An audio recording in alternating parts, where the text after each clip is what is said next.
All right, thank you so much, Bushebi Jr., for that information on the Nanenane protest. And our reporter Brian Gard prepared a story exclusively on how the situation was at Nairobi CBD. Have a look. This is the work of the Anti-Finance Bill 2024 that has been on recess for 2 weeks now.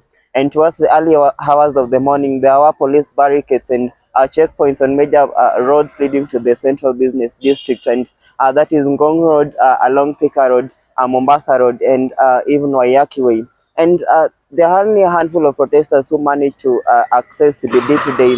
And moments ago, Kasmal just issued a press statement saying this is not the turnout you expected, and nonetheless is here to ensure that all the detainees are free at last. He also says that there are a couple of protesters who have been detained against their will at Java House, Kimathi Street.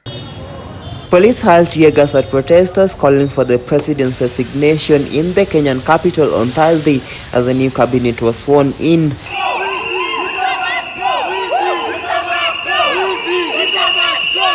The protests in Nairobi were organized by activists upset with President William Ruto, even after he dismissed almost all of his ministers and added opposition members to what he called a broad-based government. Imagine young men, and I've said to the people of this country that police killings in this country is a vestige, is a colonial vestige. So we must deal with the root cause of our problems. Unless we deal with the root cause of the problems of Africa, we'll never get it right. We are not going to get it right. We are going to protest. Our people are going to be killed. You'll go to State House, they'll kill you because the system meets violence with violence. But what they cannot fight is non-violent struggle. Go! Ruto must go!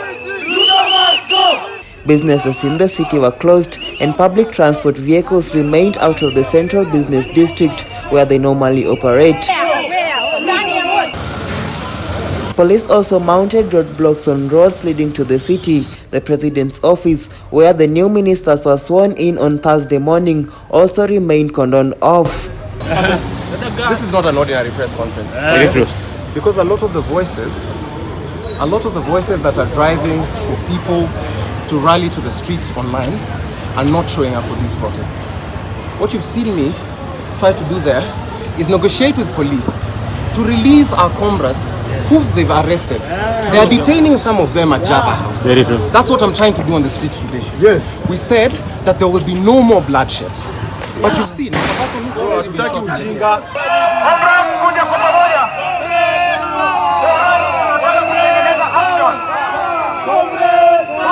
Ruto early on Wednesday condemned the protests and urged Kenyans to stay away from them, saying those who want change can vote him out in 2027 elections. And I must say this has not been an easy coverage for us as well. Press have been forced to take cover most of the time. Police have been throwing tear gas at us, and nonetheless, this seemed a bit too targeted.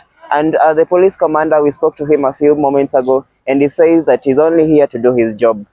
Brian Gard, Nairobi.